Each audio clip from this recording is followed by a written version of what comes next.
محمدا عبده ورسوله صلی اللہ علیہ وعلى آلہ واصحابہ وبارک وسلم تسلیما کثیرا کثیرا اما بعد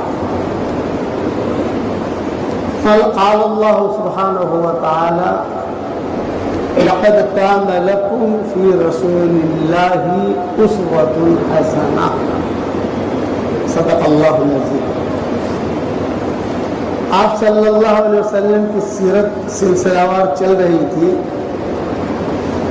7 پارٹ جو ہے وہ میں بیان کر چکا ہوں، آج انشاءاللہ 8واں پارٹ ہے۔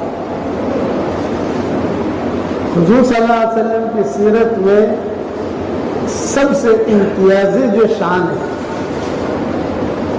حالانکہ نبیوں کی سیرتیں ہیں، آدم علیہ السلام کی بھی سیرت ہے، نوح علیہ السلام کی بھی ہے، لیکن آپ صلی اللہ علیہ وسلم کی سیرت میں جو امتیازی شان ہے وہ ہے دل کی صفائی۔ اس لیے ایک بات میں کہا کرتا ہوں، تہجد پڑھنا آسان ہے، 7 چلے پیدل جماعت میں لگانا آسان ہے، پیدل حج کرنا آسان ہے، زکوٰۃ نکالنا بھی آسان ہے، لیکن اپنے دل کو صاف رکھنا یہ بہت مشکل ہے۔ اس وقت گھر جا کر سوچتے رہنا میں نے کیا کہہ دیا، اپنے دل کو صاف رکھنا یہ ہماری شریعت میں بہت مشکل ہے، اسی لیے محنت کروائی جاتی ہے۔ حضور صلی اللہ علیہ وسلم کی پوری زندگی کا ایک خلاصہ ہے کہ اپنا دل صاف رکھنا، قلب سلیم جسے کہتے ہیں۔ بغیر دل کی صفائی کے کوئی عمل قبول نہیں ہوگا، نیکیاں ملے گی، عمل قبول نہیں ہوگا، اس میں دل کو صاف رکھنا یہ بہت مشکل ہے۔ اب حضور صلی اللہ علیہ وسلم کی سیرت میں دیکھو، آپ صلی اللہ علیہ وسلم کی عمر 12-13 سال کی ہوئی تو ابو طالب کے ساتھ، مکہ والوں کے ساتھ آپ صلی اللہ علیہ وسلم کا سفر ہوا شام کا۔ اب 12-13 سال کی عمر میں ابھی تو کسی کو پتا نہیں ہے کہ نبی ہونے والے۔ 12-13 سال کی عمر میں لڑکا جو ہے تھوڑا دوڑتا ہے، کام کرتا ہے، گھریلو کام کرتا ہے، تو آپ صلی اللہ علیہ وسلم بھی قافلے والوں کا کام کرتے تھے، ذرا اونٹوں کے لیے پانی لے آؤ، ذرا بکریاں چراؤ، آپ صلی اللہ علیہ وسلم خوشی خوشی جاتے تھے، قافلے کے ساتھ تھے۔ جب شام پہنچے تو وہاں کا جو بحیرہ راہب تھا یہ ٹاپ 1 تھا اس وقت میں۔ ٹاپ 1 کا مطلب یہ کہ بادشاہ بھی اس سے ڈرتا تھا، اگر بادشاہ کے خلاف کوئی اعلان کر دے تو پبلک اس کا ساتھ دیتی تھی، بادشاہ کا ساتھ نہیں دیتی تھی، اس لیے اسے بہت عزت کے ساتھ دیکھا جاتا تھا۔ اس کی عادت یہ تھی کہ زمین پر کبھی اترتا نہیں تھا، زمین پر پاؤں نہیں رکھتا تھا، زمین پر پاؤں رکھے تو سمجھ لو کہ کوئی بہت بڑا معاملہ ہونے والا ہے۔ جہاں اس کو زمین میں پاؤں رکھا اور لوگوں نے دیکھ لیا کہ یہ تو زمین پہ آ گیا، مطلب کہ کوئی چیز دنیا میں انوکھی ہونے والی ہے۔ اور اپنا سمار تھا اس کا، یعنی سا گنبد جیسا وہ وہاں بیٹھا رہتا تھا اور وہ دیکھتا رہتا تھا کیا ہو رہا ہے، شام میں پورے شہر میں کیا ہو رہا ہے۔ تو اس نے دیکھا کہ قافلہ آ رہا ہے، اس میں ایک لڑکا ہے، وہ جس طرف آتا ہے، جس طرف چلتا ہے تو درخت جو ہے اس کی طرف جھکتے ہیں، بادل سایہ کرتے ہیں۔ یہ منظر دیکھا اس نے تو اس نے اپنے سارے جو بھی سیاڈی تھے، جو بھی لوگ تھے، ان کو جو متوجہ کیا ابھی وہ قافلہ جو آ رہا ہے وہ دیکھو کہاں کا ہے، کون ہے یہ لوگ؟ تو یہ خبر دی یہ لوگ تو مکہ سے آ رہے ہیں، حجاز سے. اچھا اچھا اچھا چل مجھے اتارو مجھے اتارو مجھے اتارو. اب جب اترنے کا اعلان ہوا تو سارے ملک میں ہوا دی میرا تخت نیچے رکھو. تخت رکھا گیا. وہ قافلہ وہاں سے گزرا. جو قافلے والے ہر سال یہ لوگ جاتے تھے. یہ ایلاف قریش ایلافہم رحلۃ الشتاء والصیف فلیعبدوا رب هذا البیت الذی اطعمهم من جوع وآمنهم من خوف. یہ برکت والی صورت ہے. ہر فرض نماز کے بعد اگر 7 مرتبہ کوئی اس کے پڑھنے کا اہتمام کرے تو اللہ اس کی روزی میں بہت برکت دے گا. اس میں رزق کا معاملہ ہے. فَلْيَعْبُدُوا رَبَّ هَذَا الْبَيْتِ الَّذِي أَطْعَمَهُم مِّن جُوعٍ وَآمَنَهُم مِّن خَوْفٍ. جب وہ قافلہ گزرا تو میں قافلے والوں نے دیکھا کہ ہم تو ہر سال آتے ہیں لیکن کبھی بھی یہ آدمی نیچے نہیں آیا. ہمیں ملنا ہو اس کو دیکھنا ہو کبھی مشکل ہے. وہ تو خود نیچے آ گیا. تو سب قافلے والوں کو جمع کیا بحیرہ راہب نے. اور اس کے جو بھی تھے بحیرہ راہب کے بڑے بڑے چودھری بڑے بڑے انجینئر بڑے بڑے افسران بڑے بڑے عمرا وہ سب آ گئے. معاملہ ہے. اس قافلے کے اندر ابو طالب بھی تھے. اس قافلے میں ابو سفیان بھی تھے. بعض روایت میں یہ کہ اس قافلے کے اندر ابو بلال بھی تھے ابو بکر بھی تھے. یہ سارے کا سارا وہاں سے نکلا تھا مکہ مکرمہ سے.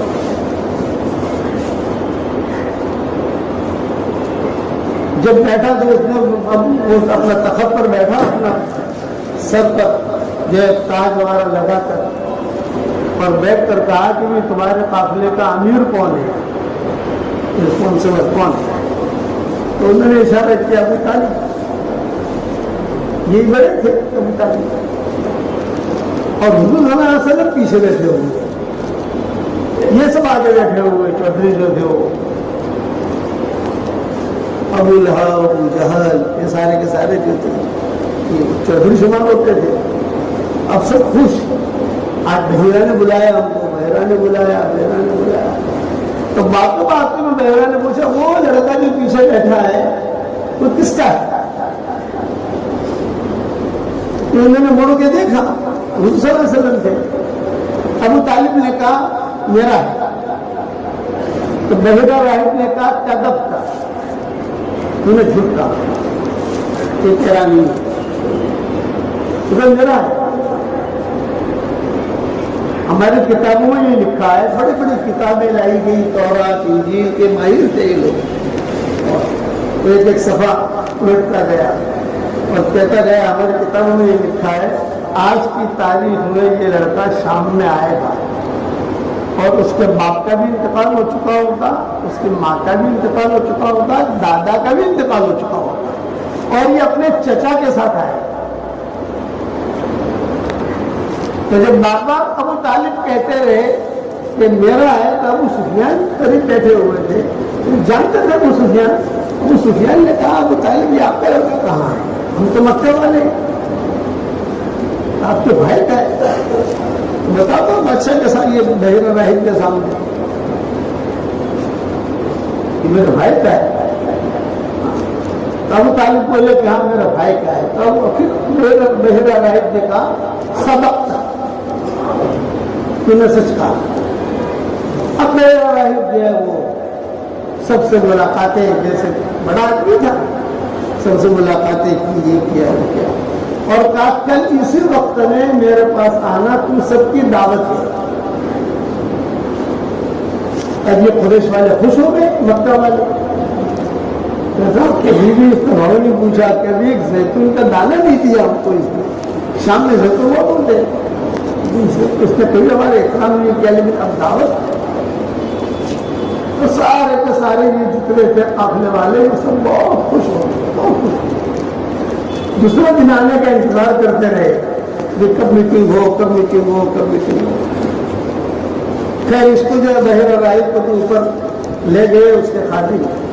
دوسرے دن وہ بھی جو ہے اپنا شاہی لباس یا اس کا جو بھی اس دور کے اعتبار سے عزت والا لباس ہوتا ہے وہ پہن کر یہ اترا، اور یہ سارے کے سارے مکہ والے جو تھے یہ بھی اچھے اچھے کپڑے پہن کر یہ کہاں جا رہے ہو؟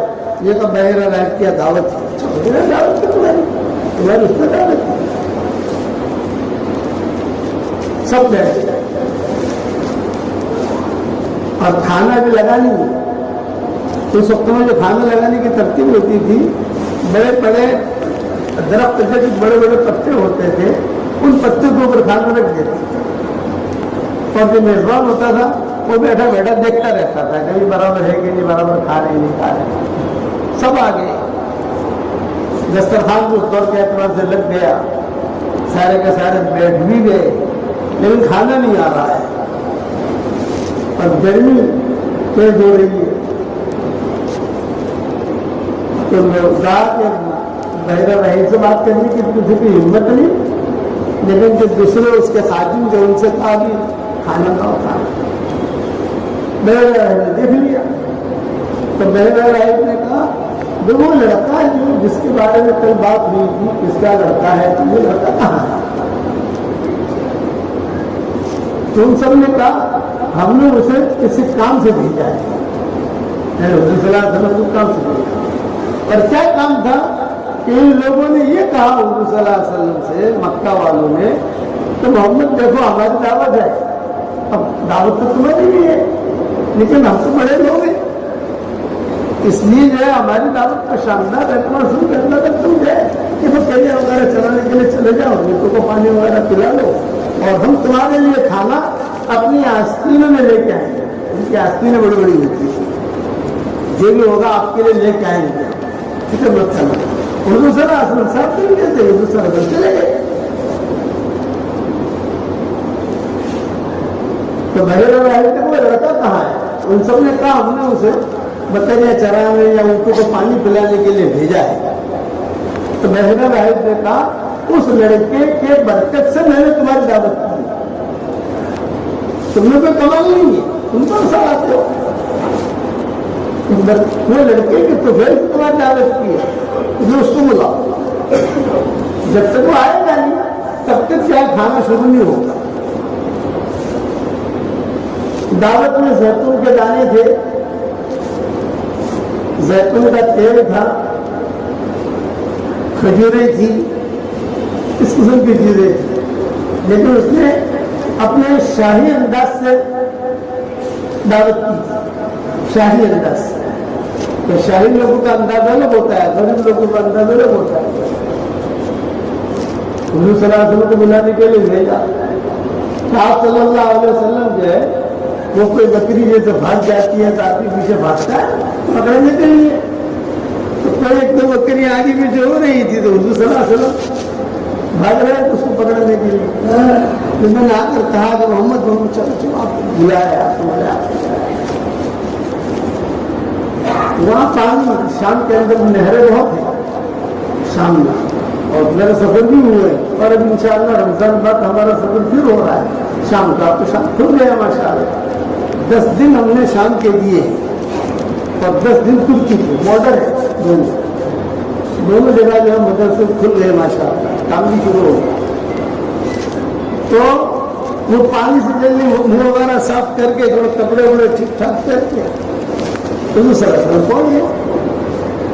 جب حضور صلی اللہ علیہ وسلم پہنچے تو یہ دیکھا کہ جتنے بھی یہ لوگ تھے سیٹھیے یہ تو درخت کے سائے میں بیٹھے ہوئے تھے، حضور صلی اللہ علیہ وسلم کو سایہ نہیں ملا، تو حضور صلی اللہ علیہ وسلم جو ہے دھوپ میں بیٹھ گئے۔ جب دھوپ میں بیٹھے تو یہ درخت جی یہاں سایہ کر رہے ہیں کہ وہ درخت چڑھ کر حضور کو سایہ کرنے لگے، ابھی آپ کو نبوت نہیں ملی۔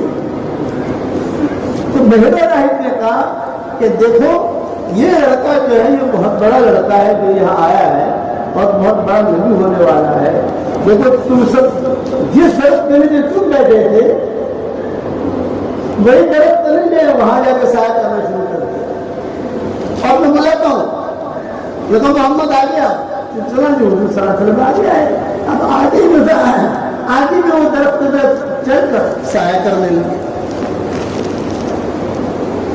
تو بحیرہ راہب نے کہا یہ بات ہے. میں کبھی تم کو تمہارا بھاؤ پوچھتا نہیں, کبھی تم کو پتا کتنے سالوں سے تمہارا قافلے یہاں آ رہے ہیں, لیکن کبھی میں نے تمہاری طرف کو توجہ نہیں کی, کوئی اتفاق نہیں کیا. اپنے میں تمہیں جو ہو اس نے اس لڑکی کی وجہ سے. اور دیکھو ایک بات بتاتا ہوں, ذمہ دار کون ہے؟ ابو طالب جگہ میں. دوسرا ذمہ دار کون ہے؟ ابو سفیان. یہ سارے کے ساتھ لگے کو پہلے کھانا کھا, سب کو کھانا کھلایا. کھانے کے بعد یہ کہا کہ دیکھو میں تمہیں پرائیویٹ طریقے پر خبر دیتا ہوں اور خفیہ طریقے پر خبر دیتا ہوں کہ ہماری کتابوں میں یہ لکھا ہوا ہے کہ یہ لڑکا ان تاریخوں میں آئے گا اور پوری حکومت جو ہے اسے معلوم ہے. بڑے بڑے راہی, بڑے بڑے پادری, اگر کہ میں سب کو بڑا ہوں, لیکن پوری حکومت جو ہے وہ اس کو پتا ہے, بادشاہ کو بھی پتا ہے. اور بادشاہ نے کچھ لوگ روانہ کر دیے ہیں کہ بچہ جہاں ملے وہاں قتل کرو. اس لیے میری اپنی رائے یہ ہے کہ آپ لوگ دیر مت کرو, فوراً اس بچے کو آپ لوگ مکہ مکرمہ میں.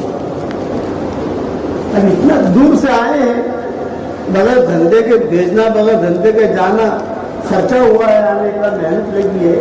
بہت لمبا سفر ہے مکہ مکرمہ سے شام کا, بہت لمبا سفر ہے, 3-4 ہزار کلومیٹر ہوگا, اس سے زیادہ ہوگا. تو اس پٹری میں میں نے بہت سفر